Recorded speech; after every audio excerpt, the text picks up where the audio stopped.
And really, the harshness of boxing has kind of been shining on the career of Brad Ray, hasn't it? Tonight, he's got a massive opportunity. We know what Lyndon is all about. Sometimes it can be great, sometimes it can be not so great.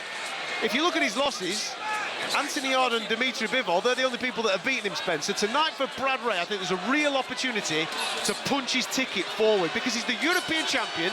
He did it on quite late notice against Shakan Pitters, and if he can get a job on tonight, you never know, he might be in the mix for a big fight next year. Adam, yep, they call it a coming-of-age fight, and I think that's exactly what it is here for young Brad Ray. You know, he's had his experiences, that loss to Tyler Denny, he had to go away, rediscover himself in many ways. The comeback fight he had after that, he was actually up at 200 pounds, believe it or not. You know, so he was all over the place. He's now found himself at light heavyweight, had a great win against Shakan Pitters last time out to pick the European title up. But this is the coming-of-age fight because he's in with a well-schooled, tough guy, you know, who's proven at that level. Yeah, he has his hot nights and his, you know, not so hot nights, Lyndon Arthur, but he's a tough man to beat.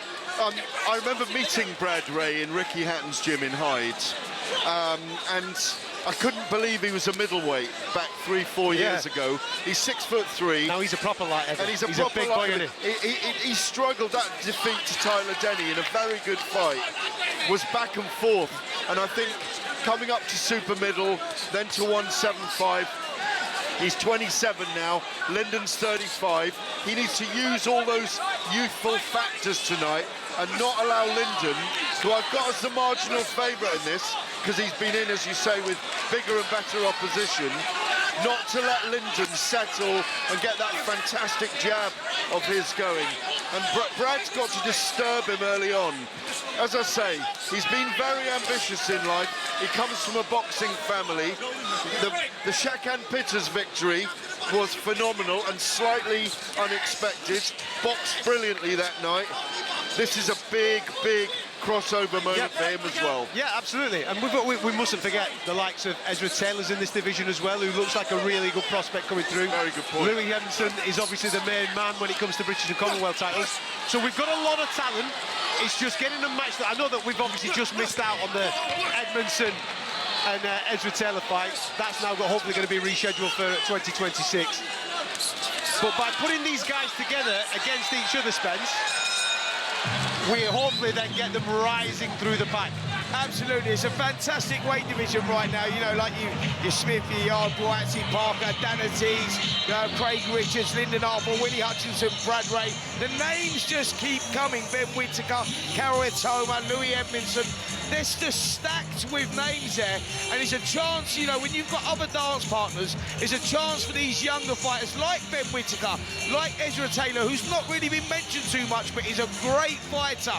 You know, he's with Malik Scott now, he's regrouped, reset up camp over in America, he took himself over there, shows you the passion and desire he's got. Great young fighter he is. So the light heavyweight division at the moment, yeah, there's fighters that have been around a long time, Lyndon Arthur being one of them guys, but the new crop coming through is very competitive. Can I just add with Anthony Yarde as well? Yep. What I like about him is I think he's been willing. He went to Russia to fight Sergei Kovalev when Kovalev was still strong. He had that amazing fight that we all covered with Artur Beterbiev in London a couple of years ago. A brilliantly exciting fight. What I like about him is he's got the style that delivers, and he doesn't sit out and go, no, I'm price himself out of fights, which I think hasn't done against David Benavidez. I think he's in a really, really tough fight on November the 22nd in Saudi. But the fight we'd all like to see coming off this and into next year is Boatsi against Yarde at some point. It's a London blockbuster, that fight, for me. Oh, there's no doubt about it. And obviously Callum Smith's in this mix. I know that Callum Smith's obviously had a dance with Josh Boatsi in the past. But if Anthony Yarde's in a wonderful position because he's fighting for a world title next. Yeah, and third time. But I understand that Callum Smith didn't want to fight David Benavidez because the money wasn't right for him. And I get that, because he was the #1 super middleweight. He's had a very decorated career. And I will argue, even though Boatsi lost that fight to him in February, Boatsi stopped Rose in a way that night because it was one of his best performances, and I think it's the best I've ever seen Callum Smith. we're in a good position in the light heavyweight division, just like we're in a good position with the heavyweights. Obviously, I want to bring it back to light heavy very, very shortly, but we can't do these types of shows without talking about how deep we are in the heavyweight division. I've been away for a week, boys, obviously on the old UFC trail. Massive weekend last weekend for a British heavyweight who did incredibly well in Fabio Wardley. What he's now doing, I think, is truly sensational. With zero amateur experience, or next to zero amateur experience, to now be on the verge of eating at the top table is truly remarkable. What is your hearings on the latest with this December the 13th card? Because we were told that maybe it's Moses, then we're told that Moses isn't going to be fighting on that card. Certain fights that got ordered by the WBA, for example, with Kubrat Pulev, he's now been granted an exemption in order to fight Murat Gassiev, so he's going to have to wait for his opportunity with the WBA. This is Moses Ataman I'm talking about.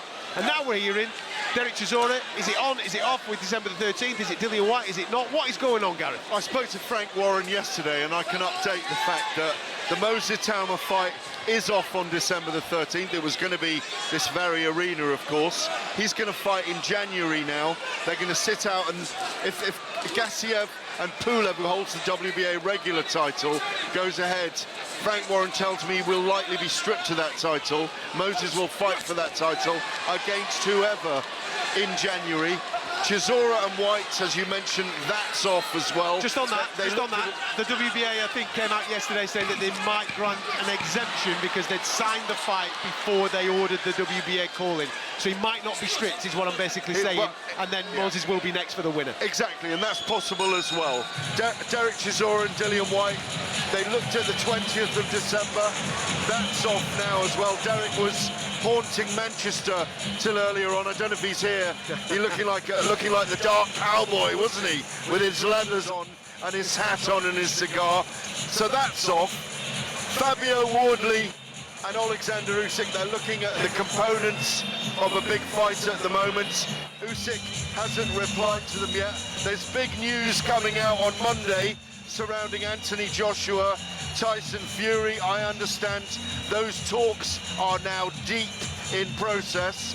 They both are going to have a warm-up fight, but they are going to fight next year, is what I'm hearing. Why are we having warm-up fights? I don't know, because they need one, because they haven't fought for a year, either of them. But what about if they come back, one of them loses, then the big fight's off? Just make the big fight. Yeah, I think this stage you agree, you have to make the big fight. What's it like, warm-ups, them days are gone now. That ship has sailed, you know, give the fans what they need and give, you know, for modern-day legacies, just get it on. And I think that's what these guys now need to do.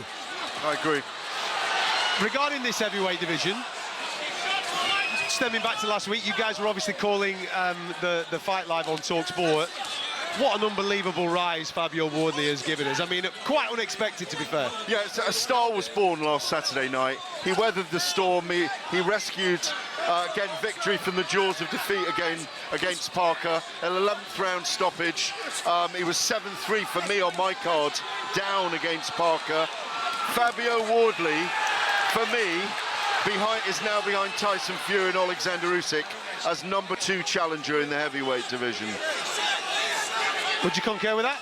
Yeah, I think so, yeah. Fabio Wardley's earned those rights. You know, he went in there as a huge underdog against Joseph Parker, and he tore up the script. You know, it was a dominant performance, and he done the unexpected and stopped Parker the way that he did. I mean, he has to then be placed as #2, you know.